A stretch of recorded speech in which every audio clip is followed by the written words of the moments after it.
नहीं होती थी, इतनी तीव्र गति से परिक्रमा करी, सभी लोग क्लांत भी होते, लेकिन रात्रि न होने के कारण विश्राम भी नहीं होता, शयन नहीं हो पाता। और अंत में ब्रह्मा जी ने आकर के उनको समझाया कि देखो रात भी बहुत जरूरी है। सारा दिन परिश्रम करने के बाद रात्रि में जब व्यक्ति शयन करता है, सुषुप्त अवस्था प्राप्त होती है, उस अवस्था में ही तो आत्मा के तत्व का बोध होता है। रात में जब हम सोते हैं, शांति सुख पूर्वक जब निद्रा आती है, उस गहरी नींद में किसी प्रकार की चिंता नहीं रहती और ऐसे समय पे अनुभव होता है। जब आप देखिएगा जगने के तुरंत बाद ऐसा अनुभव होता है कि मैं कितना सुखपूर्वक था। आत्मा का स्वरूप जो सुखमय है, उसकी अनुभूति सुषुप्त अवस्था में होती है। इसलिए ब्रह्मा जी ने समझाया रात्रि भी जरूरी है, तुम इस तरह से ना करो।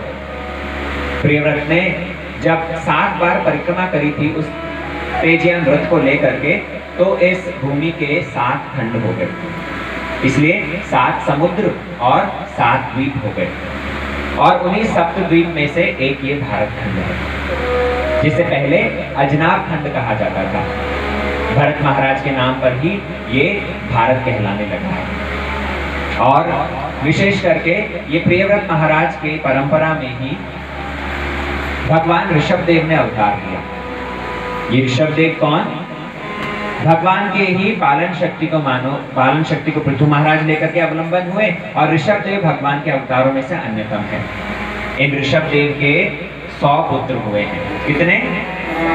100 पुत्र हुए। 100 में से 9 तो नव योगेंद्र, कवि, हवि, प्रबुद्ध, पिप्पलायन, चर्मस्काल, करभाजन इत्यादि नव योगेंद्र हुए हैं। महान संत जिन्होंने निमि महाराज की सभा में आकर के दिव्य ज्ञान का उपदेश दिया। एक इनमें से श्री भरत महाराज हुए हैं और बाकी कर्मकांडी ब्राह्मण हुए।